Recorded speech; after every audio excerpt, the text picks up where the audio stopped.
हम परमेश्वर के वचन की ओर चलते हैं और बाइबल से यिर्मयाह उसका 13वां अध्याय, यिर्मयाह की पुस्तक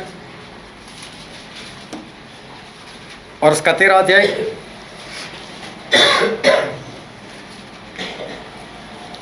और हम पढ़ेंगे उसके पहले वचन से लेकर उसके 7 वचन तक। यिर्मयाह 13:1-7। यहोवा ने मुझसे यूँ कहा, जाकर सनी की एक लुंगी मोल ले, उसे कमर में बांध और जल में मत भीगने दे। तब मैंने एक लुंगी मोल लेकर यहोवा के वचन के अनुसार अपनी कमर में बांध ली। तब दूसरी बार यहोवा का यह वचन मेरे पास पहुंचा, जो लुंगी तूने मोल लेकर पट्टी में कस ली है, उसे फरात के तट पर ले जा और वहां उसे चट्टान की एक दरार में छिपा दे। यहोवा की इस आज्ञा के अनुसार मैंने उसको फरात के तट पर ले जाकर छिपा दिया। बहुत दिनों के बाद यहोवा ने मुझसे कहा, उठ, फिर फरात के पास जा और जिस लुंगी को मैंने तुझे वहां छुपाने की आज्ञा दी उसे वहां से ले ले। तब मैं फरात के पास गया और खोदकर जिस स्थान में मैंने लुंगी को छुपा दिया था वहां से उसको निकाल लिया और देख, लुंगी बिगड़ गई थी, वह किसी काम की न रही। हालेलुया। परमेश्वर पिता का वचन हमारे लिए बहुत ही आशीषित है और परमेश्वर पिता का वचन सच्चा है और बाइबल में लिखा है कि यदि तू सच्चाई को जानेगा तो सच्चाई तुझे आज़ाद करेगी। हालेलुया। बहुत ध्यान से परमेश्वर के वचन को सुनते रहना ताकि हम उसको दिल में उतार सकें और आने वाले दिनों में उस वचन के अनुसार चलकर हम परमेश्वर के राज के सेवक बन सकें। जो मुर्गी होती है वो मुर्गी अंडे देती है। सफ़ेद मुर्गी सफ़ेद अंडा देती है और काली मुर्गी वो भी सफ़ेद अंडा देती है। और अंडे पर उसको बिठाते हैं और 21 दिन उस मुर्गी की गर्मी जो उस अंडे पर लगती है, उसके बाद उसमें से एक बच्चा निकलता है और बच्चा जो है उसमें समझो एक जान होती है, अभी वो खाने लगता है।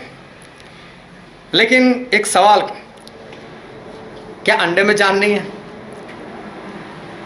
अंडे में जान है या नहीं है? है, क्योंकि तभी तो अंदर से बच्चा निकलता है ना। और मैं इस घटना को जो बाइबल में लिखा है नया जन्म, प्रभु ने ऐसा कहा कि अगर कोई नया जन्म ना पाए तो स्वर्ग राज्य को नहीं देख सकता। मैं कई बार इस घटना को मैं नए जन्म के साथ उसकी तुलना करता हूँ कि प्रभु ने भी ऐसा कहा है, यरूशलेम यरूशलेम, उस मुर्गी की तरह मैंने भी तुझे अपने बच्चों को पंखों में लेना चाहा लेकिन तू नहीं आया। तो वो मुर्गी प्रभु यीशु का वचन और हमारा पुराना जीवन, मतलब अंडा समझो, अंडे को फ्रिज में रखो तो अंदर से आवाज़ नहीं आती, मुझे बहुत ठंडी लगती है। अगर उसका ऑमलेट बना दो तो भी आवाज़ नहीं आती, उसको तोड़ डालो, फोड़ डालो, तवे पर रख दो, लेकिन उसमें से कोई आवाज़ नहीं आती। जहाँ पर ले जाओ चला जाता है। लेकिन 21 दिन की गर्मी के बाद जब बच्चा बाहर आता है फिर उसको पता चलता है, अब वो सांस लेता है, खाना खाता है, इधर उधर घूमता है, मुंह से आवाज़ निकलती है, अपनी माँ को पहचानता है, अपने घर को पहचानता है, कहाँ रहना है, कहाँ तक घूमना है, कहाँ जाना है, कितने बजे वापस आना है, अब सब उसको मालूम है। अब उसको कोई चलाएगा नहीं। अंडा था तब कोई भी उठाकर कहीं पर भी रख सकता था। तो पुराने जीवन में क्या होता है, शैतान हमें कहीं पर भी ले जाता है, इंसान कहीं पर भी जाता है, शराब पी लेता है और नशा कर लेता है, लड़ाई झगड़े कर लेता है, गालियाँ बोल देता है, क्रोध करता है, फिल्म देखता है, टीवी देखता है, सब कुछ करता है। शैतान चाहे उससे वो काम करवाता है, लेकिन जब नया जन्म हो जाता है फिर शैतान उसका इस्तेमाल जो है वो नहीं कर सकता। लेकिन वही मुर्गी, उस मुर्गी को पत्थर के ऊपर बिठाओ, क्या पत्थर में से बच्चा निकलेगा? चलो उस पत्थर को अंडे के आकार में काट दो और जैसा अंडा दिखता है वैसे ही उसको बना दो, फिर मुर्गी को बिठाओ, क्या उसमें से बच्चा आएगा? उसको सफ़ेद कलर भी लगा दो, अभी इंसान भी देखता है तो दूर से उसको ऐसा ही लगता है कि अंडा ही है, वो तो हाथ लगाता है, अब उसको पता चलता है अंडा नहीं पत्थर है। अगर उस पर मुर्गी 21 दिन क्या 42 दिन बैठे, क्या फिर भी उसके अंदर से एक बच्चा आएगा? हालेलुया। पक्का मालूम है नहीं आएगा। आज का वचन जो है परमेश्वर से बातचीत करने वाले, और इसलिए बहुत ध्यान से समझना। कई लोग ऐसे पत्थर के समान हैं, और कितनी भी मेहनत करो उनके पीछे, कितना भी वचन सिखाओ, कितनी भी गर्मी दो, लेकिन कुछ नहीं होता, नया जन्म होता ही नहीं, कुछ निकलता ही नहीं। उनका स्वभाव, उनका जीवन चरित्र, वचन सुनने के बाद, मीटिंग में आने के बाद, प्रबोध लेने के बाद, सब कुछ करने के बाद उनके लिए कितनी भी प्रार्थना करो, लेकिन उनमें जो सुधार आना चाहिए वो नहीं आता। अभी किसी ने किसी को बताया कि भाई साहब अमेरिका वालों तो ऐसी कार बनाए बिना ड्राइवर चलती है। बोले बहुत गलत किया। बोले क्यों? बोले टकराएंगे तो मारेंगे किसको? उसका स्वभाव वही है, बस किसी के साथ एक्सीडेंट हो जाए मारो उसको। तरक्की जो है वो नहीं दिखाई देती। कई लोगों के जीवन ऐसे होते हैं कि उनमें सुधार नहीं आता। बच्चे लोग वो पटाखे जला रहे थे, उसमें क्या आती है ना वो हवाएं ऊपर जाती है, तो मिट्टी का ढेर बनाया, उसके अंदर रख दिया उसको, और फिर उसको जलाया, लेकिन वो टेढ़ी चली गई। अभी क्या एक शराबी आ रहा था, हाथ में बोतल, आखिरी घूंट बचा था। बच्चों को बोलता है क्या ऐसे मिट्टी में रखते हो? आखिरी घूंट था वो भी ले लिया, बोतल में रखो बोले, और अब इसको जलाओ। अभी दूसरी सी बोतल में रख दी, ऊपर चलेगी। देखा ऊपर जाना था, बोतल चाहिए।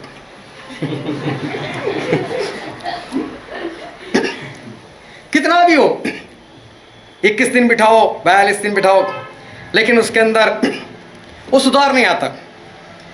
पत्नी पूछ रही थी पति को, मैं कैसे दिखती हूँ? बोले तू बहुत सुंदर दिखती है। नहीं फिर भी बस सच बोलो ना, मैं कैसे दिखती हूँ? अरे बोले तू बहुत सुंदर दिखती है। नहीं फिर भी बताओ ना।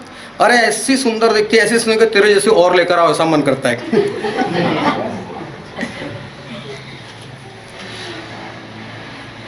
जो उसके जीवन में है, चाहे कैसी भी परिस्थिति, कितना भी वचन, जो सुधार अंदर आना चाहिए वो सुधार नहीं आ रहा है। एक भाई साहब शराब पी कर उसका लीवर में कुछ सूजन आ गई होगी, दर्द होने लगा, अस्पताल गए, डॉक्टर ने सब चेक किया, बोले शराब पीते हो? बोले हाँ मंगाओ ना। अरे पूछ रहे तुझसे, इस शराब की वजह से सब हुआ, तो शराब पी रहा, बोलो मंगाओ। बस कुछ भी होता है तो उनके अंदर जो सुधार आना चाहिए वो सुधार नहीं आता।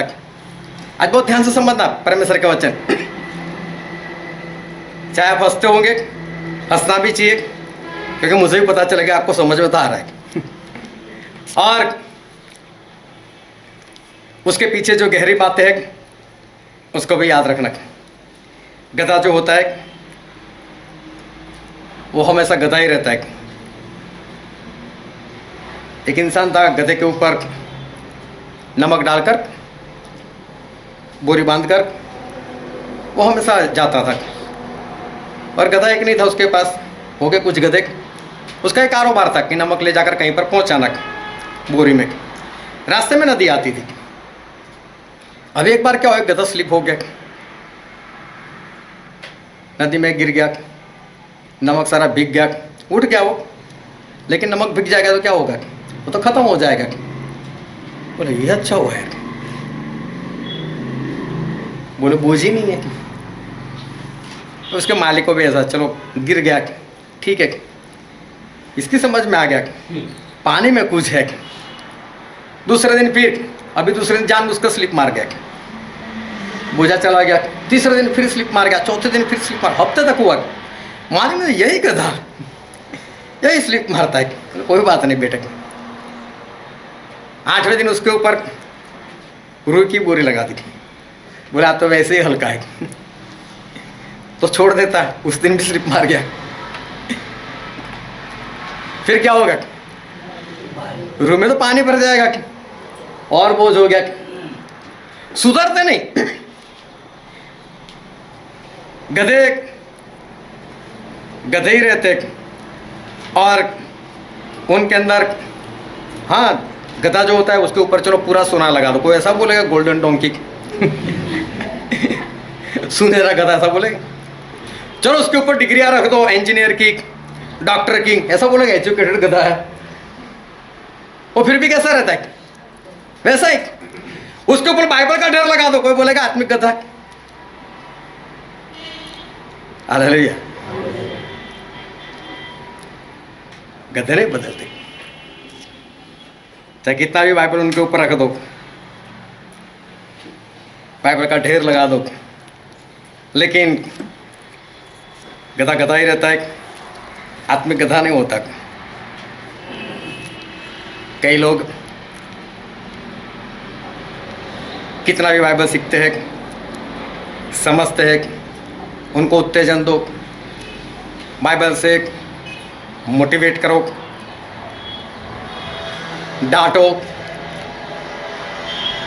धमकी दो, डराओ उनको, बाइबल के वचन से कोई फर्क नहीं। वैसे के वैसे ही बदलते नहीं है। मत्ती में ऐसा लिखा है, मत्ती रचित सुसमाचार उसका 10वां अध्याय और उसका पहला वचन।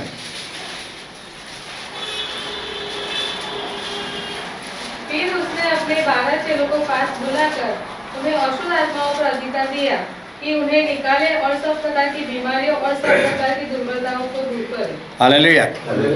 प्रभु उसने अपने चेलों को बुलाया। उस वक्त 12 चेले थे उनके। 12 चेलों को बुलाया, 12 चेलों को अधिकार दिया कि जाओ सारे दुष्टात्माओं को निकालो, सारी बीमारियों को दूर करो। हालेलुया। सारे जाग रहे हो कि नहीं? हालेलुया। मेरी आवाज आ रही सभी को? तो प्रभु उसने 12 चेलों को अधिकार दिया कि सारी बीमारियां दूर करे। प्रभु उसने 12 चेलों को अधिकार दिया कि सारे दुष्टात्माओं को दूर करे। ये अधिकार जो परमेश्वर से मिलता है, बहुत ध्यान से समझना कि कोई ऐसी वैसी बात नहीं, ये दृश्यमान नहीं है, ये दिखता नहीं है, लेकिन परमेश्वर देते। इतना नहीं, 70 चेले ठहराए, उनको भी दिया, जाओ और मेरा काम करो। और 70 चेले कैसे खुश होकर आए थे, हाँ प्रभु आपके नाम से तो दुष्टात्माएं हमारे वश में हो गए, हमारे काबू में हो गई, हम तो सभी लोगों को निकाल कर लेकर आए। उनके सर के ऊपर कुछ नहीं लिखा था, उनके दिल के ऊपर कुछ नहीं लिखा था कि मैंने अधिकार दिया। लेकिन परमेश्वर कभी भी अपने चेलों को, उनके पीछे आने वाले को कभी भी परमेश्वर ऐसा वैसा छोड़ते नहीं है। जो कोई परमेश्वर के पास आया, परमेश्वर कभी भी उनको खाली नहीं रखते। परमेश्वर उनको अपनी ओर से कुछ ना कुछ वो देते ही देते। और पहले कुरिन्थी में लिखा है, पहला कुरिन्थी उसका 12वां अध्याय और 8 से लेकर 11 पढ़ो तो।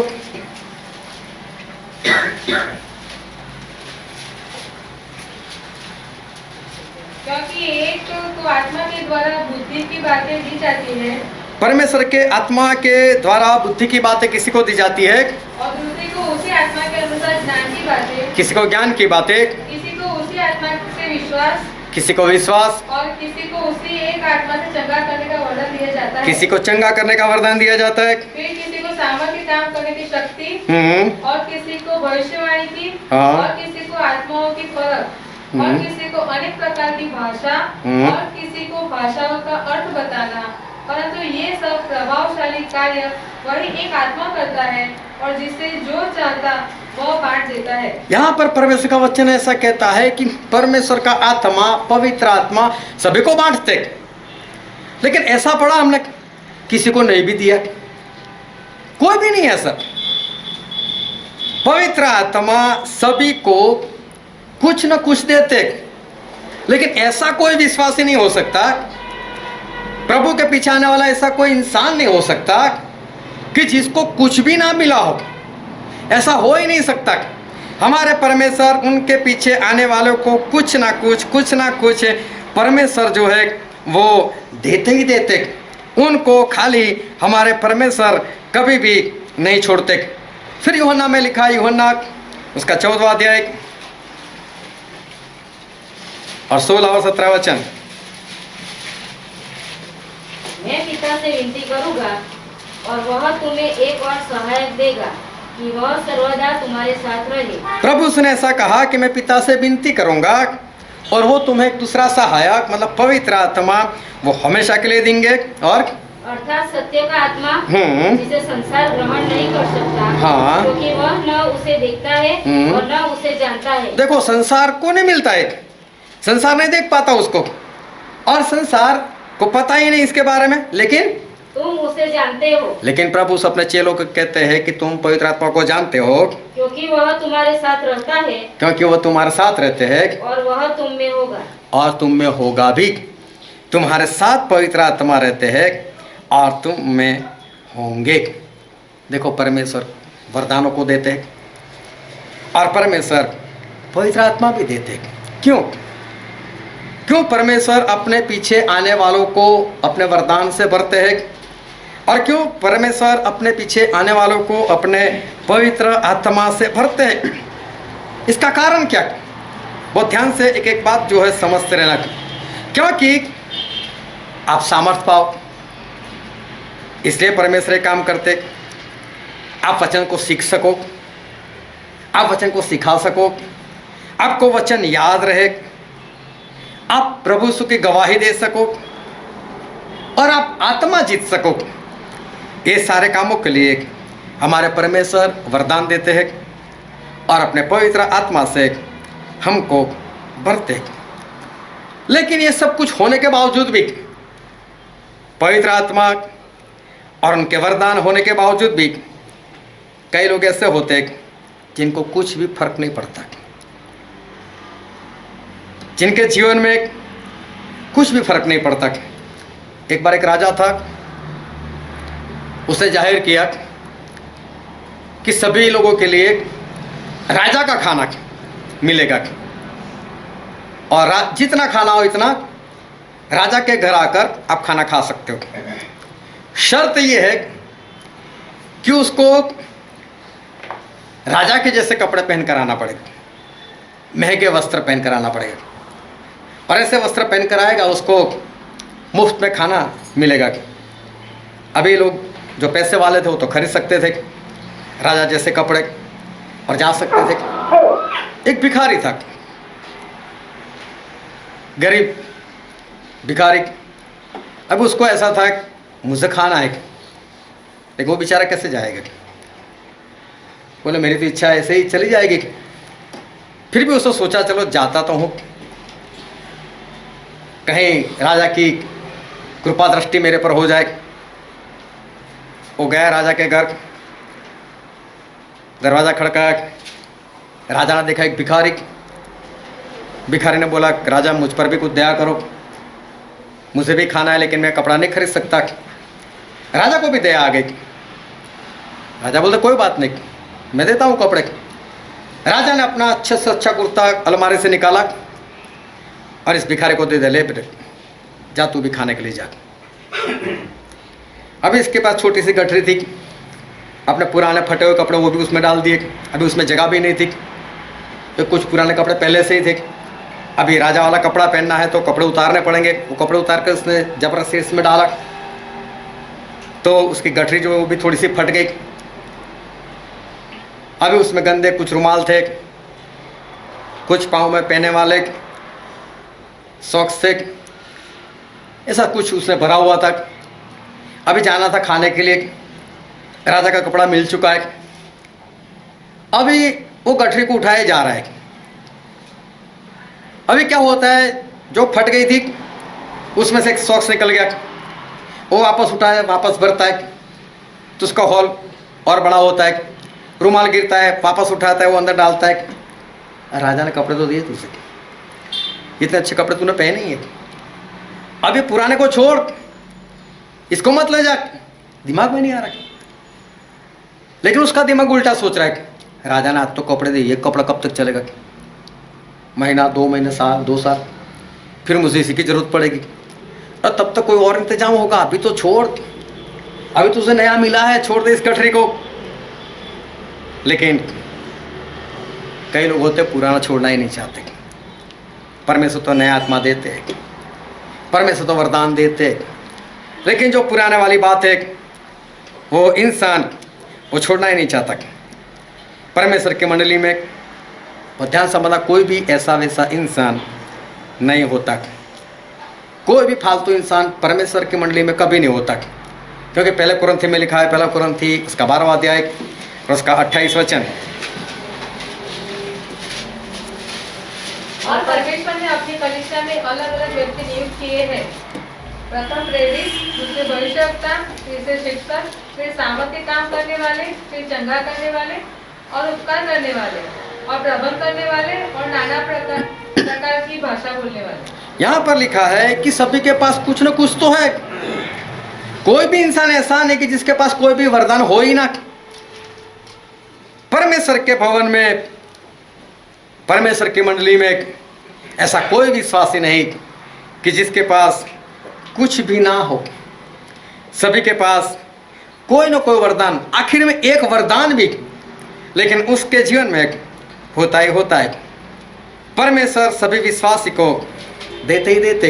अब जितने लोग यहाँ पर इकट्ठा हुए, अब सभी के पास चाहे एक से ज़्यादा ना हो, लेकिन एक वरदान तो आपके सभी के जीवन में है ही है। हो सकता है एक से ज़्यादा हो सकता है 5 से ज़्यादा हो सकता है सारे ही हो, लेकिन एक भी ना हो, ऐसा तो गलती से भी नहीं हो सकता। तो परमेश्वर देते। और मत्ती में ऐसा लिखा है, मत्ती उसका 25वां अध्याय उसका 14 और 15 वचन। क्योंकि यह उस मनुष्य की सी दशा है जिसने परदेश जाते समय अपने दासों को बुलाकर अपनी संपत्ति उनको सौंप दी। उसने एक को 5 तोड़े, एक को 5 सिक्के दिए, दूसरे को 2 दिए, और तीसरे को 1 दिया। लेकिन बिना सिक्के वाला, बिना वरदान वाला कोई है ही नहीं। सभी को परमेश्वर देते हैं, किसी को 5, किसी को 2, किसी को 1, लेकिन जीरो वाला कोई नहीं। हालेलुया, जीरो वाला एक भी नहीं है। फिर लूका में ऐसा लिखा है, लूका उसका 19वां अध्याय उसका 13वां वचन। उसने अपने दासों में से 10 को बुलाकर उन्हें 10 मुहरें दी और उनसे कहा, मेरे लौट आने तक लेन देन करना। हाँ, देखो परमेश्वर किसी को बिना वरदान नहीं छोड़ना चाहते। सभी को कुछ ना कुछ तो परमेश्वर ने दिया ही हुआ है। और परमेश्वर देकर क्या बोलते हैं, फिर से पढ़िए 13वां वचन। उसने अपने दासों में से 10 को बुलाकर उन्हें 10 मुहरें दी और उनसे कहा, मेरे लौट आने तक लेन देन करना। मेरे लौट आने तक लेन देन करना। तो जो वरदान है ना, उसका इस्तेमाल करना। हालेलुया। चाहे आपका पास पराई भाषा है, अनुवाद है, उपदेश है, चमत्कार है, सामर्थ्य के काम है, चाहे जो भी है, लेकिन परमेश्वर क्या बोलते हैं कि लेन देन करना, मतलब इसका इस्तेमाल करना, इसको ऐसे ही मत रखना, इसका इस्तेमाल करना। फिर दूसरा तिमोथी में लिखा है, दूसरा तिमोथी इसका 1 अध्याय उसका 6 वचन। इसी कारण मैं तुझे स्तुति दिलाता हूँ कि तू परमेश्वर के उस वरदान को जो मेरे हाथ रखने के द्वारा तुझे मिला है प्रज्वलित करे। हालेलुया। पौलुस तिमोथी को ऐसा कहते हैं कि तिमोथी, तेरे सर के ऊपर मैंने हाथ रखा था और मेरे हाथ रखने से परमेश्वर तुझे एक वरदान दिया था। उस वरदान को प्रज्वलित करना, जलाते रहना, मतलब कि इस्तेमाल करना। उसका इस्तेमाल करना। परमेश्वर बोलते हैं कि मैं जब तक वापस ना आऊँ तब तक लेन देन करना। देखो बहुत सारे लोग हैं जो संसार के ज्ञान से भरे हुए, सांसारिक लोग हैं, और देखो वो अपने संसार के ज्ञान से उनके पास जो भी है उसका इस्तेमाल करते हुए वो लोग किस तरह से काम करते।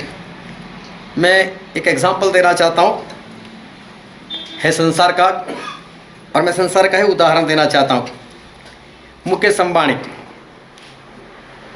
इंडिया का सबसे धनवान इंसान, उसने मोबाइल नेटवर्क में एक नया नेटवर्क निकाला, जियो।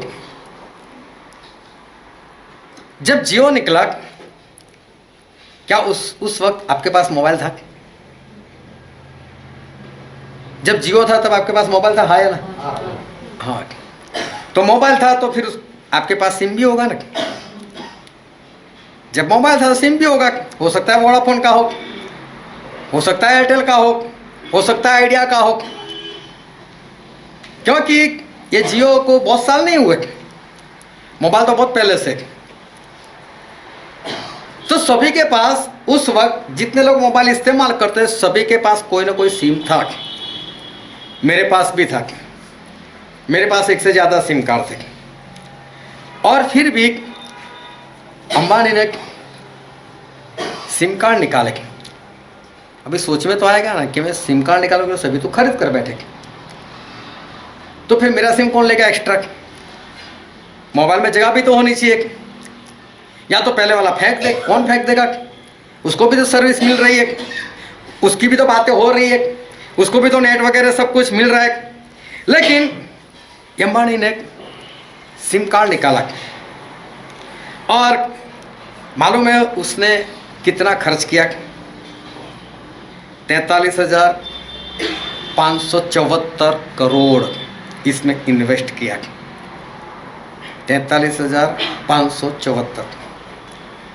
मेरे पास था आइडिया का कार्ड, दूसरी उस वक्त एक कंपनी चलती थी यूनिनॉर, बाद में नाम बदलकर टेलीनॉर हुआ।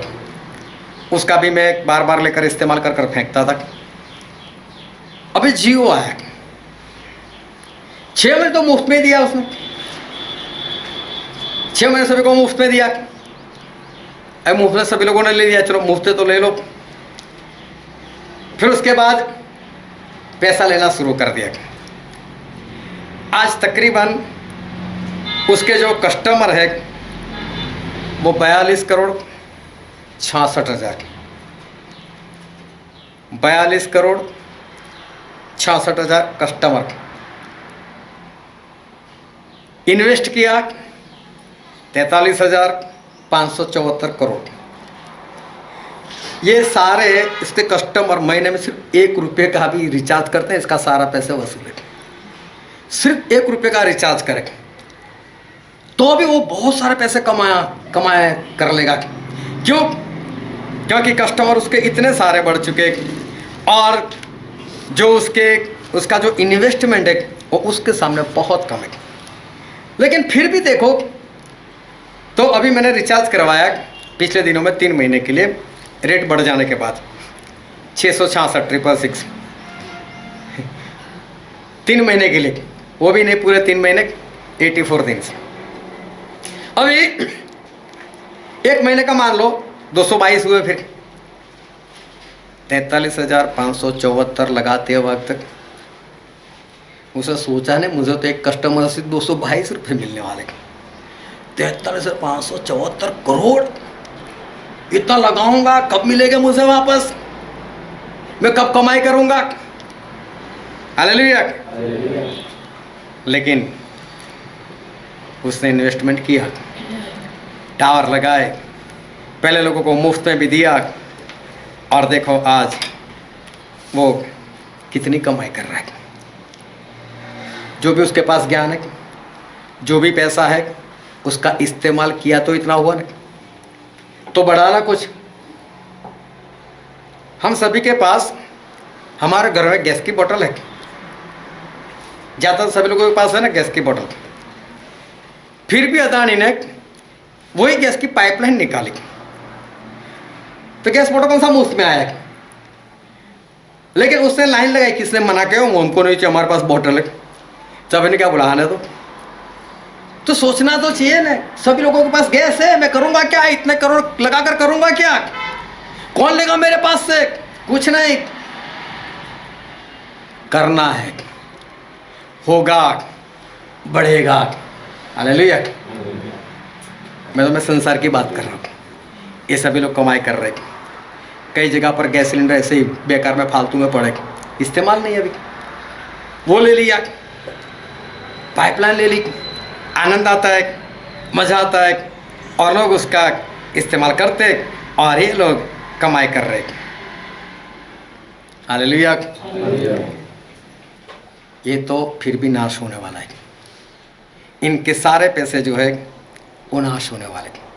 लेकिन इन लोगों ने जो काम किया, एक एक बात को ध्यान से समझना, मैं कुछ समझाना चाहता हूँ, और परमेश्वर आपके ज्ञान की आंखें खोल दे। आज बाय चांस आज मुकेश अंबानी मर गया, जिसको आप हर महीने 222 रुपये देते हो, आज मर गया, टावर उखाड़ कर तो नहीं मरने वाला, वो तो सब रहेंगे, आपका नेट फिर भी चलेगा, आपका मोबाइल फिर भी चलेगा, आप खुश हो जाओगे, मेरे 222 बच गए, अब नहीं देने वाला इसको, पैसे तो फिर भी आप दोगे ना, तो किसको मिलेंगे अब पैसे, हम बोलो किसको मिलेंगे, हाँ, उसकी फैमिली को। अगर बाय चांस मुकेश अंबानी बीमार हो गया, 15 दिन तक अस्पताल में, क्या रिचार्ज से मुक्ति मिल जाएगी आपको, वो तो फिर भी कमाई कर रहा है, वो रात में सो जाता है। किसी ने उसकी इनकम गिनती करते हुए बताया था कि अगर मुकेश अंबानी कहीं पर जा रहे और 60 लाख रुपए उसकी जेब से गिर जाए नीचे, तो 60 लाख, सबसे बड़ी नोट 2000 की है, तो बोले कि वो अगर नीचे झुककर उठाएगा ना, उतने वक्त में उससे ज़्यादा कमाई कर लेगा, वो छोड़ देगा पैसा, 60 लाख को नहीं उठाएगा, क्योंकि उसमें अगर समय बर्बाद करेगा तो दूसरी कमाई उसकी रुक जाएगी। बोले उसने ज़्यादा 60 लाख से तो उसको फर्क नहीं पड़ता, नहीं उठाएगा, बोले इतनी कमाई उसकी। अब वो मर जाए, बीमार हो जाए, अस्पताल में जाए, कुछ भी हो जाए, लेकिन हमारी जेब से उसके पास पैसे जाते ही जाएंगे, जाते ही जाएंगे, और उसको नहीं तो उसके बेटे को, उसके परिवार को, उसकी पत्नी को, ये सारे पैसे मिलते ही जाएंगे। चाहे अदानी मर जाए, लेकिन उसकी फैमिली को आपके गैस के पैसे जो है वो उसके पास जाएगा, जाएगा और जाएगा। लेकिन ये दोनों ने, मैं सिर्फ दो का एग्जाम्पल देता हूँ कि दोनों ने कुछ जोखिम तो उठाया ना, करोड़ रुपए इन्वेस्ट तो किया ना, करोड़ों रुपए दाव पर लगा तो दिए ना, लेकिन आज मालूम नहीं उसमें से कितने अरबों खरबों पैसे जो है उन लोगों ने वो कमाई कर रही है, लेकिन उसका इस्तेमाल किया इन लोगों ने, इस्तेमाल किया, और देखो आज कहाँ से कहाँ पहुँच गए। अभी मैं इनको साइड पर रखता हूँ, अभी मैं आत्मिक वरदानों की बात करता हूँ। हालेलुया। अगर संसार के लोग इतना इस्तेमाल करते हैं, इतना जोखिम उठाते हैं, तो पवित्र आत्मा के वरदान लेकर बैठने के बाद हमें कितना इस्तेमाल करना चाहिए। हालेलुया। बीच में एक भाई साहब ने मुझे बोला, स्टैनली भाई ये जो विश्वासी है ना, बोला बहुत जबरदस्त है, उसके मुंह में ऐसे परमेश्वर के वचन है, बोले किसी का भी जीवन बदल सकता है। मुझे बताया ये भाई साहब ऐसे, मैंने उनको तो कुछ नहीं बोला, लेकिन मेरे मन में सवाल आया, तो फिर आज तक कितने आत्मा बचाए वो तो बताओ। उनको नहीं पूछा मैंने, लेकिन मेरे मन में सवाल आ गया। मैं यही इकट्ठे लोगों की बात करता हूँ, यही में से किसी ने मुझे पूछा था, मेरे अंदर सवाल कि अगर उसके मुंह से ऐसे वचन निकलते हैं तो फिर कितने लोगों का जीवन परिवर्तन कर दिया। किसी और के बारे में भी मुझे पता है, बोले चमत्कार होता है इससे। बस एक बार प्रार्थना की, ऐसे बुखार चला गया, बहुत अच्छी बात है। लेकिन आज तक बचाए कितने लोगों को? आज तक कितने लोगों की बीमारी दूर की? है वरदान है, मैं भी मानता हूं, लेकिन इस्तेमाल कितना? सभी इंसान के पास ज़्यादा नहीं तो एक न एक वरदान तो है ही है। आखिर में गवाही देने का वरदान तो है ही है। रेखा आंटी, अगली बार डंडा लेकर आना। हाँ, डंडा लेकर आना, केले मत खिलाना सभी को। उनका आत्मा जो है ना, वो अंदर से क्रोधायमान हो जाता है। गवाही नहीं तुम्हारे पास, नहीं बोल सकते क्या? अरे मेरा परमेश्वर जिंदा है, गवाही तो हो ही नहीं चाहिए। वो सामने स्त्री अच्छे पति कर कर बैठे फिर भी गवाही देती है और लोगों को बचा लेती है। तो फिर हम लोगों को कितने लोगों को बचाना चाहिए? कितने लोगों का जीवन जो है वो हमें परिवर्तन करना चाहिए? कितने लोगों को बचा लेना चाहिए? लेकिन जो इस्तेमाल है वरदानों का, वो इस्तेमाल दिखाई नहीं देता। ये सामने ने कुछ नहीं किया था, सिर्फ जाकर इतना बताया कि मैं ऐसी थी, मैंने 6 पति कर दिया और उसने मुझे बता दिया आप भी आकर मिलो, वो मसीह है कि नहीं जान लो।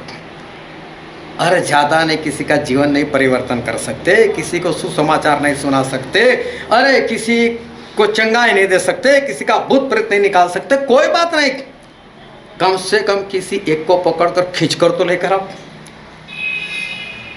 सामने ने वही किया अपनी गवाही से। 1-2 को नहीं, पूरे शहर वालों को खींच कर लेकर आए। और यहां से जाने के बाद सब लोग भूल जाते। परमेश्वर वापस आए, ए इधर आ, 5 सिक्के दिए थे, क्या हुआ? मैंने बोला था लेन देन करना। 5 सिक्के दिए थे, क्या हुआ? अरे स्वामी आपके 5 सिक्के ने और 5 सिक्के कमाई लिए, मेरे पास 10 हो गए। प्रभु ने उसमें से कितने ले लिए? एक भी नहीं लिया। 10 के 10 तेरे पास रख, और भी इस्तेमाल कर दो, और भी इस्तेमाल। 2 वाले को बोला इधर आ, बोले क्या किया तूने? बोले 2 से 4 हो गए। अच्छा, 10 लोगों को बुलाया, उनको एक मुहर दी थी। ए भाई साहब इधर आ, एक मुहर दी थी। बोले मालिक तेरे 1 मुहर है, 10 मुहर पैदा कर ली। दूसरा बोलता है कि मालिक तेरे 1 मुहर है और 5 मुहर जो है वो पैदा कर ली। काम होना चाहिए।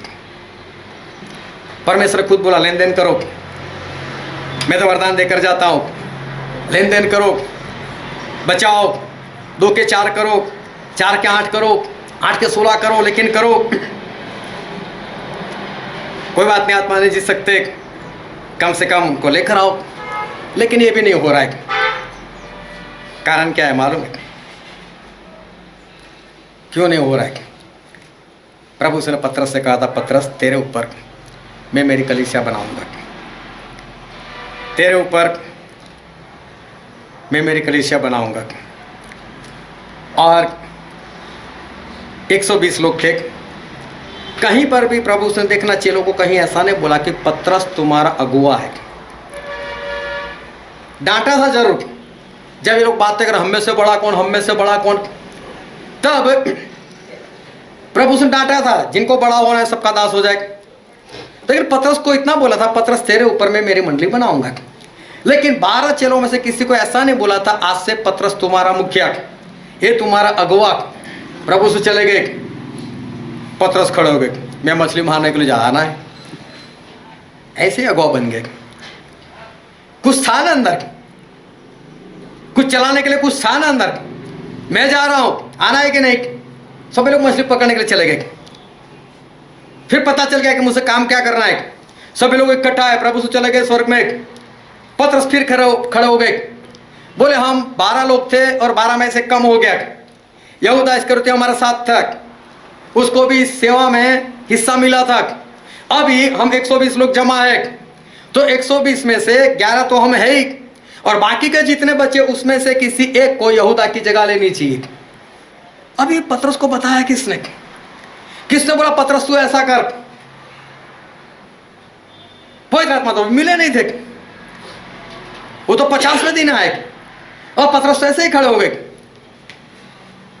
कुछ था अंदर, कुछ करने का अंदर से जोश था, खड़े हो गए।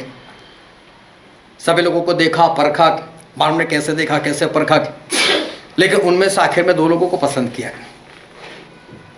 अब बोले परमेश्वर 2 में से एक कौन? चिट्ठी डालो बोले।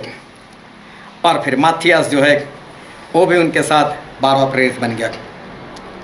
देखो पतरस अपने आप अगुवा बन गए। अपने आप मतलब उन्होंने नहीं बोला, पतरस से भी नहीं बोला मैं अगुवा, परमेश्वर ने तय किया था, ऐसा अपने आप हो गया। अभी क्या हुआ? 50वें दिन 120 लोगों के ऊपर पवित्र आत्मा। ध्यान से समझना, सभी लोग बाहर भागे, जो डर रहे थे सभी लोग बाहर भागे। बाहर जाकर सभी लोगों ने प्रचार किया। किसी ने गुजराती में किया, किसी ने हिंदी में किया, किसी ने जो भी लैंग्वेज थी सभी में किया, क्योंकि वो सब लोग अन्य भाषा बोल रहे थे। लेकिन वहाँ जो झुंड था वो झुंड ऐसा बोले तो हमारी भाषा बोल रहा है, हमारी भाषा बोल रहा है। और फिर जो जहाँ पर थे उन लोगों ने उनको पूछा, भाई साहब आपने तो बहुत अच्छा प्रचार किया, आपने तो हमको बता दिया कि यीशु मसीह को हमने मार दिया, हमने गलती की, अब हम क्या करें? तो सभी लोग किसके पास लेकर आए? पतरस को। पतरस तू बता ना। देखो सभी लोगों ने मान लिया पतरस हमारा गवाह, कि प्रभु उसने बोला था कि पतरस के ऊपर मेरी कलीसिया बन गई 120 लोगों की। और उसके बाद पहले दिन कितने लोग आए? 3000 लोग आ गए, और 3120 लोग हो गए। क्या है? 3 के 3000 सिर्फ पतरस के जरिए आए थे? सिर्फ पतरस के जरिए नहीं आए थे, और भी लोग थे। लेकिन पतरस मुखिया, पतरस अगुआ, पतरस के जरिए कलीसिया आई, पतरस के जरिए 120 लोग पवित्र आत्मा से भरपूर हुए। और इसी कारण अभी 120 लोग कुछ भी काम कर रहे हैं ना, तो उसमें पतरस का कहीं ना कहीं पर हिस्सा है। ये 3000 आत्मा में ये पतरस का कहीं ना कहीं हिस्सा है। कुरनेलियुस के पास चले गए पतरस अन्य जाति में, और वहाँ पर भी उन्होंने काम किया, अन्य जाति में भी उन्होंने काम किया। ऐसे वैसे पतरस यहाँ तक नहीं पहुँचे। पतरस को बहुत भागना पड़ा, पतरस को बहुत कुछ करना पड़ा। और यूहन्ना जा रहे थे दोपहर में 3 बजे, जन्म से लंगड़ा, कभी चमत्कार नहीं किया था, और पतरस देख रहे जन्म से लंगड़ा गुजर ही जाते, लेकिन अचानक से खड़े हो गए। अरे यीशु हमारे साथ होते तो क्या करते? लंगड़े को देखकर चले जाते? नहीं, वो तो रुकते। वो भी रुक के बोले करना क्या है? ऐसे ही देख रहा है उसको, वो भी देख रहा है, बोले सोच रहा है कुछ ज़्यादा देखा है। पतरस को पता चला नहीं कुछ है नहीं मेरे पास कुछ, लेकिन मेरे पास जो तुझे देकर जाता हूँ। बोले क्या? यीशु मसीह के नाम से खड़ा हो जा। पतरस सोचता होगा खड़ा होगा या नहीं होगा, हाथ पकड़े हुए खड़ा हो जा। खड़ा हो गया, और जबरदस्त पहला चमत्कार पवित्र आत्मा आने के बाद पतरस के जरिए हिम्मत तो की ना। मैं हर रोज परमेश्वर से मांगता था, परमेश्वर मुझे पवित्र आत्मा दो, परमेश्वर मुझे पवित्र आत्मा दो, परमेश्वर मुझे पवित्र आत्मा दो। परमेश्वर ने एक बार बोला कि बोले कभी जांच तो सही है कि नहीं? बोलता रहता है, मांगता रहता है, लेकिन मैंने दिए कि नहीं? तुझे पता है कि नहीं? तेरे पास है कि नहीं? तू जांचा कि नहीं? और तभी बिंदु बोलते, बिनु बीमार हो गई, बुखार आ गया। मेरा प्रेज लॉर्ड, मजा आएगा आज, पता चलेगा कि उसके सर के ऊपर हाथ रखकर प्रार्थना की, चल प्रभु से नाम में बुखार भाग यहाँ से, देखो चेक करो, नहीं है तो पता चला ना, इस्तेमाल किया तो पता चला ना। हालेलुया, करना पड़ता है इस्तेमाल। पतरस को कौन सा मालूम था कि ऐसा कुछ होगा या नहीं होगा? पतरस से किया, हो गया। कुरनेलियुस के पास गए, वो लोग भी पवित्र आत्मा से भर गए। फिलिप्पुस से बहुत सारा काम किया, वहां पर भी भागे, यरूशलेम को छोड़कर वहां पर गए, वहां पर लोगों के लिए प्रार्थना की कि इन लोगों ने बपतिस्मा लेकर बैठे तो इनके लिए पवित्र आत्मा के लिए प्रार्थना करनी चाहिए। अभी फिलिप्पुस चाहे कितने भी आत्मा जीते, लेकिन बिना पवित्र आत्मा कहाँ चले जाते हो? ये सारे वापस नरक में चले जाते। तो चाहे फिलिप्पुस ने मेहनत की, लेकिन पतरस के अकाउंट में तो अभी भी जमा हो रहे लोग, अभी भी जमा हो रहे। अंबानी मर जाए, अदानी मर जाए, पैसा उनके खाते में जाता ही रहेगा, वो तो फिर भी नाश हो जाएगा। लेकिन यहाँ पर तो पवित्र आत्मा की बात है, उनके वरदानों की बात है, आत्मा की बातें है। पतरस से काम किया, अब फिलिप्पुस काम कर रहे, लेकिन वो जो काम कर उसमें पतरस का ऐसे ही गिनती बढ़ती जाती है। हालेलुया। इस्तेमाल किया, भागे। एक चैन है ये चैन एक दूसरे के साथ जुड़कर वो बनती जाती है, बनती जाती। पतरस ने बहुत सारा काम किया, उसके जरिए बहुत सारे लोग आए, परमेश्वर ने मेरा बहुत इस्तेमाल किया, बहुत लोग मसीह में आए।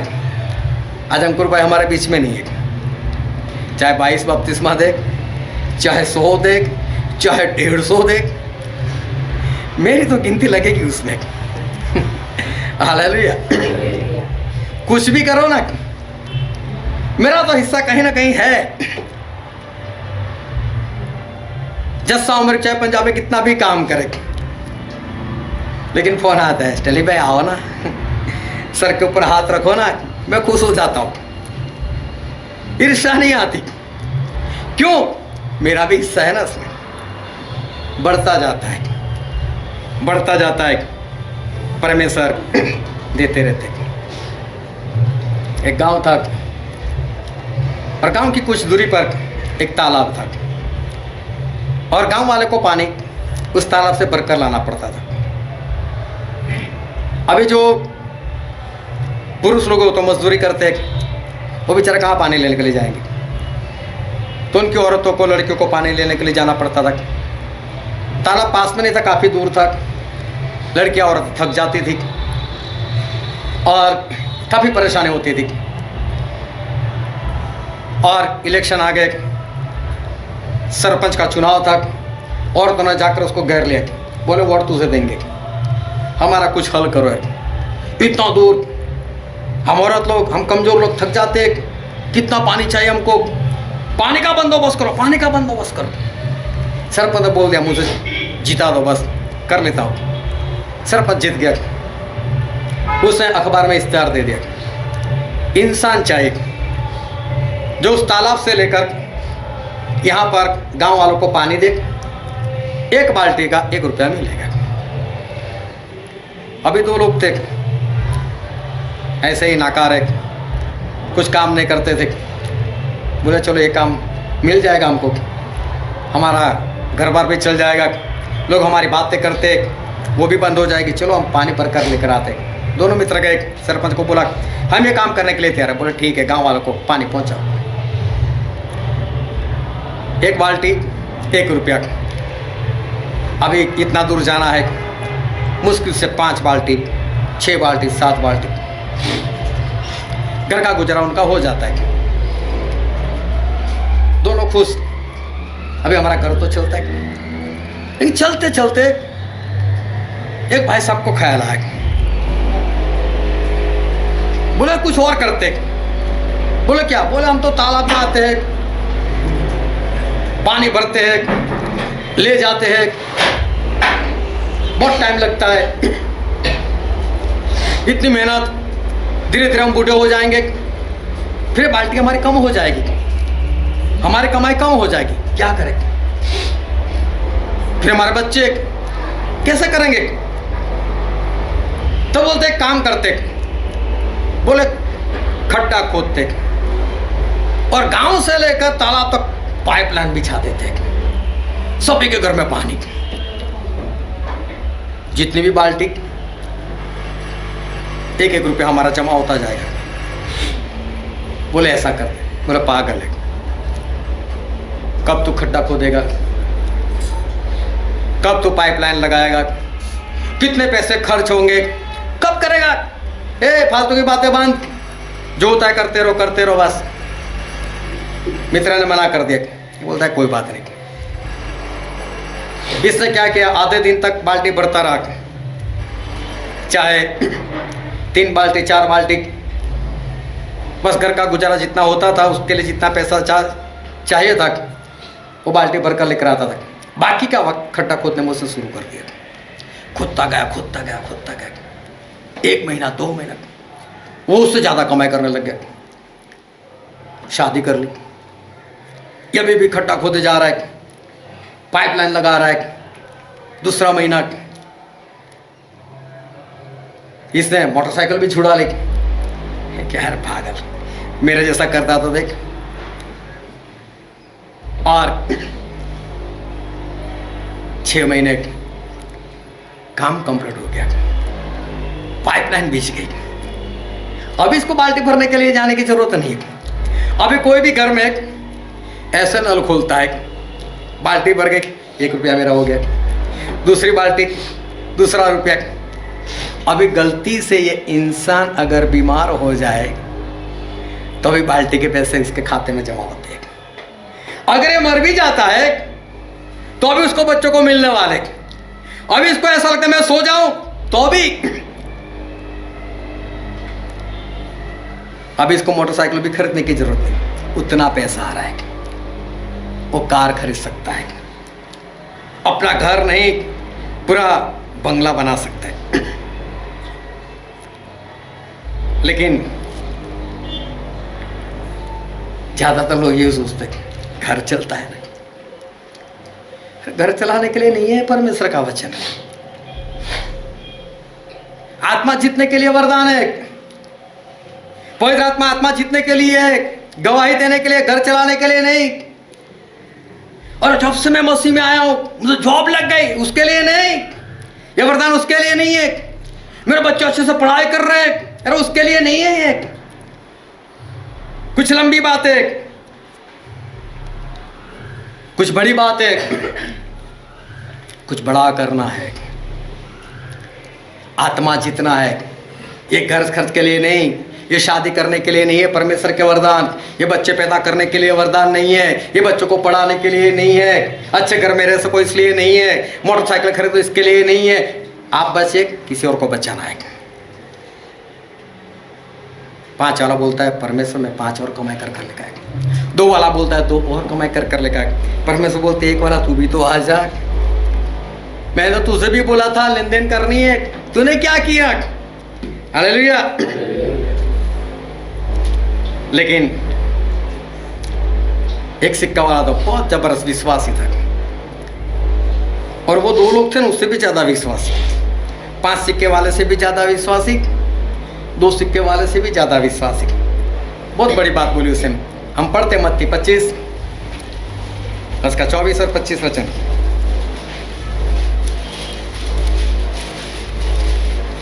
तब जिसको 1 तोड़ा मिला था, हाँ। उसने आकर कहा, हे स्वामी, मैं तुझे जानता था कि तू कठोर मनुष्य तू है। तो कठोर है। तू जहाँ कहीं नहीं बोता वहाँ काटता है, हाँ, तू तो बीज भी नहीं बोता और वहाँ पर कटाई करने के लिए आ जाता है। और जहाँ नहीं छिटता वहाँ से बटोरता है। हाँ, जहाँ पर तू बिखेरता नहीं वहाँ पर बटोरने के लिए आ जाता है। इसीलिए मैं डर गया, हाँ। और जाकर तेरा तोड़ा मिट्टी में छिपा दिया। हाँ। देख, जो तेरा है वह यह है। हालेलुया। बोलो प्रभु, तेरा सिक्का जो है वो मैंने छुपा कर रखा, जमीन में दफन करके रखा, क्योंकि तू तो बहुत कठोर मनुष्य है। मैं जानता तू आकर मांगने वाला है। क्या 5 वाले को ऐसा बोला, 1 तो मुझे दे दे? क्या 2 वाले को बोला नहीं चाहिए? परमेश्वर को नहीं चाहिए, वो आपका फल है। क्या बोला परमेश्वर है? तुम बहुत से फल लाओ, उसमें मेरे पिता को महिमा मिलती है। तुम बहुत फल लाकर, मुझे तो ऐसा नहीं बोला, तुम बहुत फल लाओ और मेरे चेले ठहरोगे। लेकिन ये एक सिक्का वाला जबरदस्त विश्वासी, लेकिन मानने वाले में वैसे नहीं था। मेरा घर चलता है ना, मेरा गुजारा होता है ना, मेरे पास आशीष है ना, मेरा घर बन गया ना, मेरे पास मोटरसाइकिल आ गई ना, ये वो बस। उसको आत्मा जीतने से कोई लेना देना नहीं था। अभी सोचो, इसने एक सिक्का जो है जमीन में दफन कर रखा था। मुझे नहीं मालूम उसका मालिक कब आया, लेकिन ऐसा लिखा है लंबे वक्त तक गया था वो। अगर लंबे वक्त के बाद वो आए और इंसान उस जमीन में से सिक्का निकाले तो कैसा होगा सिक्का? हालेलुया। कैसा होगा सिक्का? उस पर जंग लग गई होगी। अभी तो चलने वाला भी नहीं है। परमेश्वर को चाहिए नहीं, लेकिन इंसान के पास एक था, वो भी खो बैठा, इस्तेमाल नहीं किया। एक बार मैं कहीं पर प्रार्थना कर रहा था पवित्र आत्मा के लिए, और एक भाई साहब वहाँ पर आ गए। 2 बार ऐसा हुआ मेरे साथ। और मैं प्रार्थना कर रहा था, उनको भी पवित्र आत्मा मिले। अन्य भाषा के लिए मैं प्रार्थना कर रहा था, अन्य भाषा भी उनको मिल गई, बहुत जल्द मिलेगी। मैंने उनको पूछा, बोला आपके पास अन्य भाषा थी या नहीं थी? बोले बहुत पहले मुझसे मिली थी, बाद में चली गई थी। दोनों बार मुझे ऐसा ही सुनना मिला, मुझे मिली थी लेकिन चली गई थी। परमेश्वर कभी वापस नहीं लेते, परमेश्वर कभी छीन नहीं लेते। लेकिन अगर आप इस्तेमाल ना करो, आप घर में चाकू इस्तेमाल करते हो? चाकू इस्तेमाल करते हो कि नहीं? क्योंकि आजकल तो स्त्री पुरुष सभी काम करते हैं सब्जी काटने का। जब तक चाकू का इस्तेमाल करो उसमें जंग लगता है, चमकता रहता है, लेकिन उसको रख छोड़ो, फिर तो ऐसे जंग लगती है ना कि उसके बाद आप नया ही खरीदोगे अगर जरूरत है। वो जंग निकलती भी नहीं, सब्जी बिगाड़ देगी वो तो।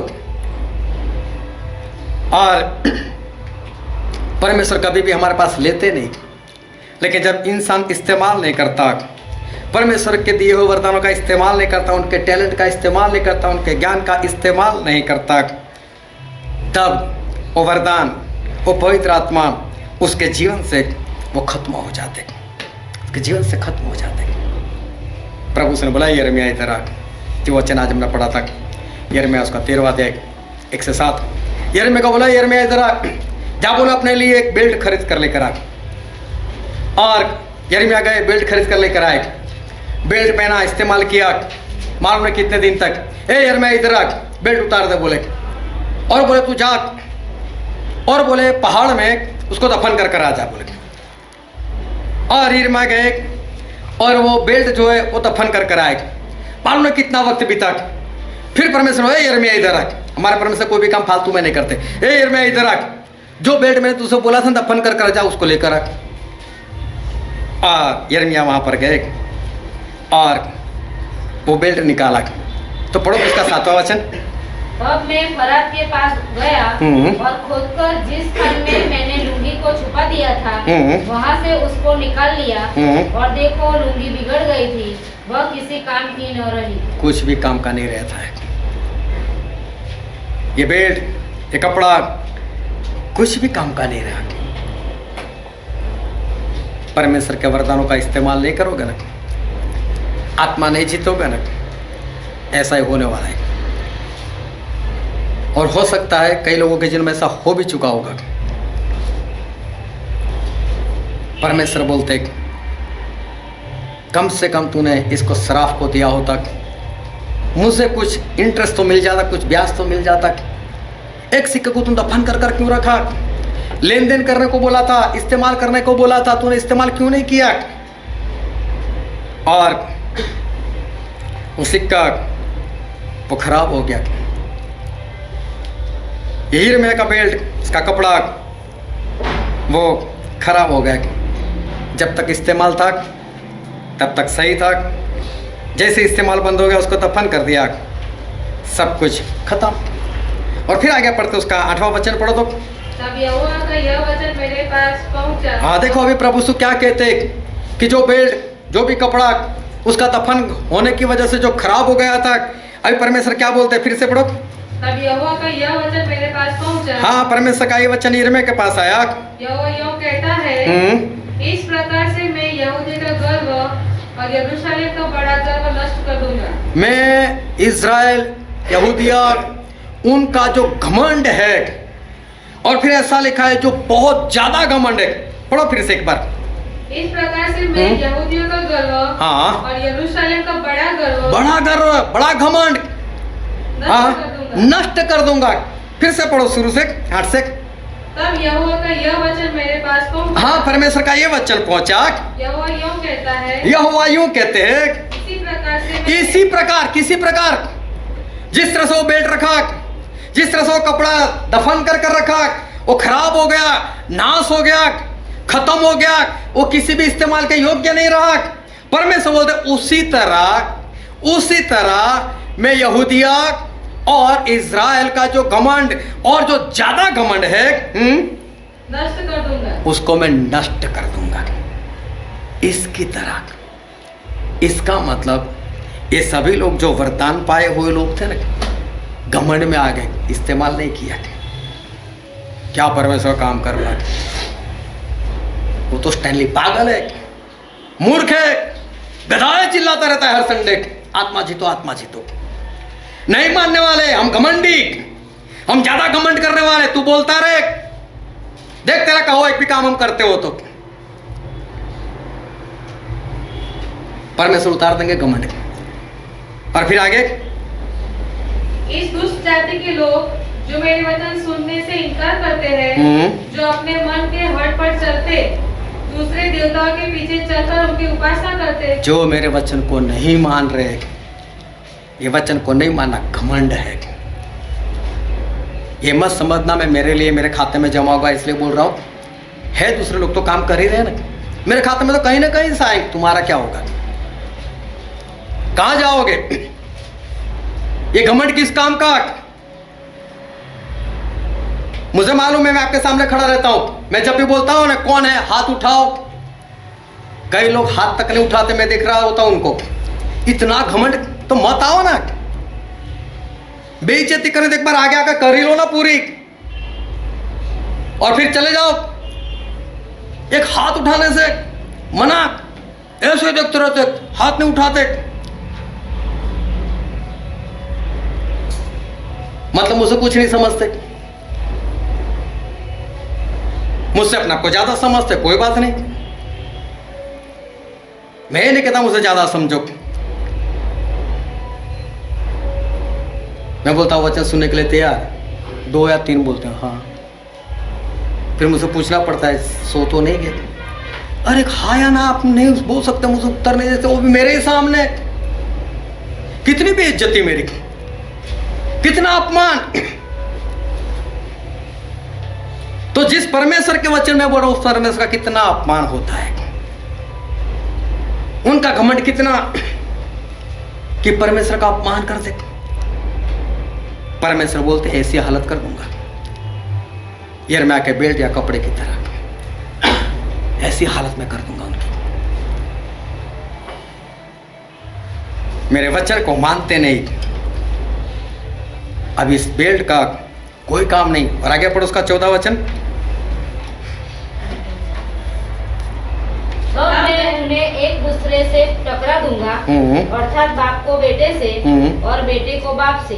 यहोवा की यह वाणी है। देखो परमेश्वर बोलता अगर नहीं मानोगे, इतने लड़ाई झगड़े करवा दूंगा, बाप को बेटे से और बेटे को बाप से, ऐसे खतरनाक झगड़े करवा दूंगा, उनकी हालत में बिगाड़ दूंगा। और फिर क्या लिखा है?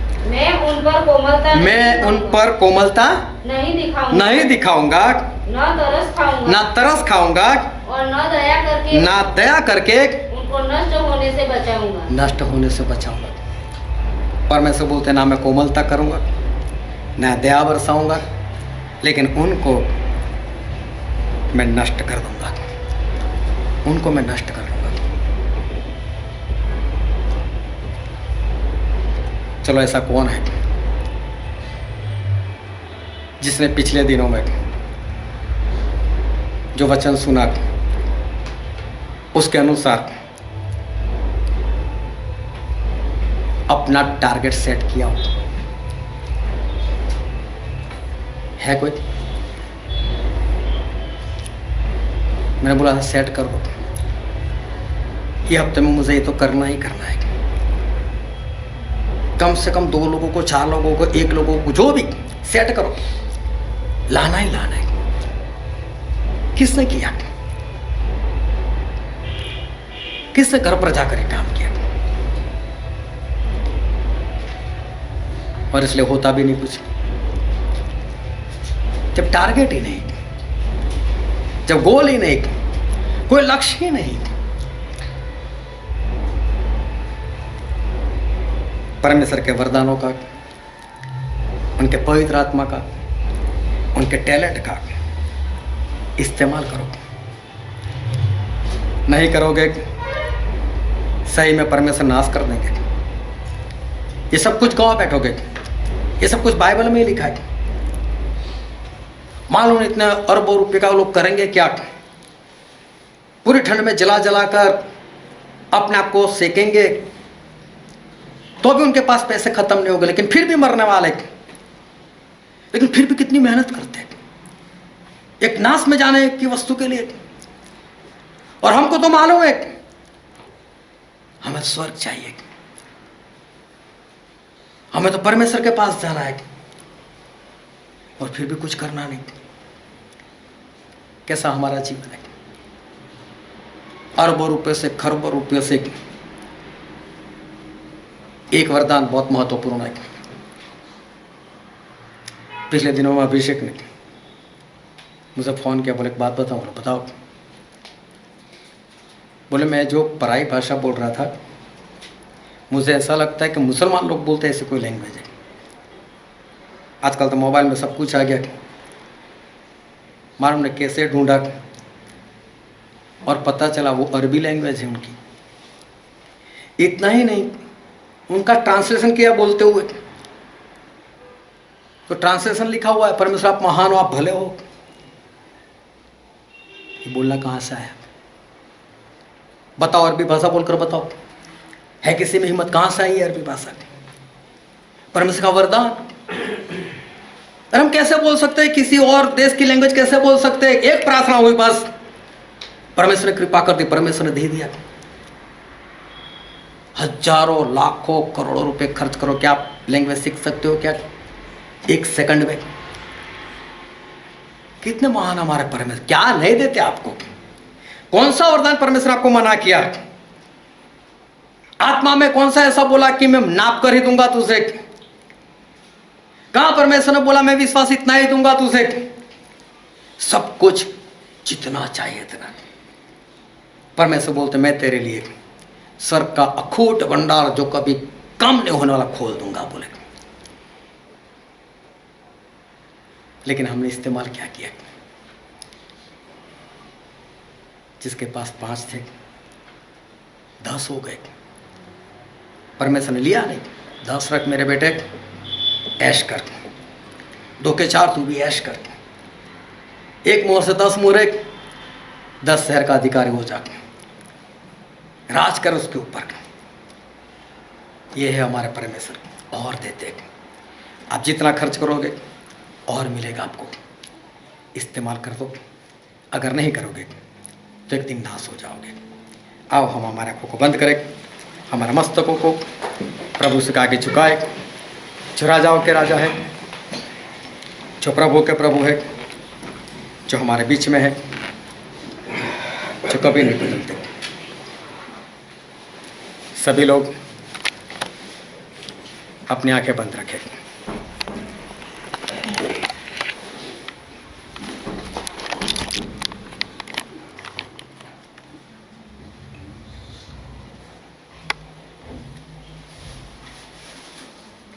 ये वक्त है कि हम अपने आप को जांचें, हम अपने आप को परखें कि मेरे पास पवित्र आत्मा के दिए हुए कितने वरदान हैं। मेरे पास पवित्र आत्मा की कितनी भरपूरी है। परमेश्वर मुझे कौन कौन से वरदान दिए, उस वरदान से आज इस वक्त तक मैंने कितने आत्मा जीते हैं, मैंने कितना उसका इस्तेमाल किया है। अपने आप से सवाल पूछो। देखो आपका आत्मा, आपका हृदय वो अंदर से क्या उत्तर देता है, क्या बताता है वो।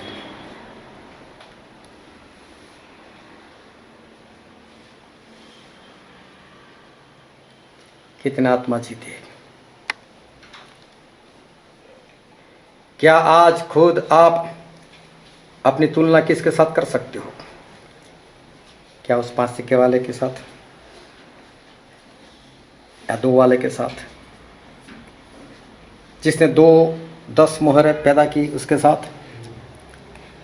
जिसने 5 मोहरें पैदा की उसके साथ? या फिर जिसने उस सिक्के को दफन करके रखा उसके साथ? अपने आप को जांचो, अपने आप को परखो। परमेश्वर आपको बचाना चाहते हैं, परमेश्वर आपको स्वर्ग में लेना चाहते हैं। उन्होंने ऐसे वरदान नहीं दिए, इस्तेमाल के लिए दिए। आज अपने मन में ठान लो कि हाँ, मुझे इस्तेमाल होना है, मुझे आत्मा जीतने हैं, मुझे काम करना है और मुझे स्वर्ग में जाना है। अपना गोल सेट करो, अपने कॉपी में लिख दो और तय करो कि आज से, अभी से इसी के पीछे ये काम पूरा करने के लिए मुझे भागना है। और देखो सफलता आपकी होगी, क्योंकि हमारे परमेश्वर वो सफलता देने वाले महान परमेश्वर है। ये वचन समझने के लिए, ग्रहण करने के लिए, उसके अनुसार चलने के लिए प्रभु यीशु की कृपा हम सभी पर होने पाए।